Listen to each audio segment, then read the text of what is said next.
నేను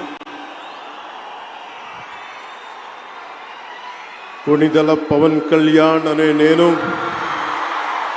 శాసనం ద్వారా నిర్మితమైన భారత రాజ్యాంగం పట్ల నిజమైన విశ్వాసం, విధేయత చూపుతానని, భారతదేశ సార్వభౌమాధికారాన్ని, సమగ్రతని కాపాడుతానని, ఆంధ్రప్రదేశ్ రాష్ట్ర మంత్రిగా నా కర్తవ్యాలను శ్రద్ధతో, అంతఃకరణ శుద్ధితో నిర్వహిస్తానని, భయం గాని, పక్షపాతం గాని, రాగద్వేషాలు గాని లేకుండా రాజ్యాంగాన్ని, శాసనాలని అనుసరించి ప్రజలందరికీ న్యాయం చేకూరుస్తానని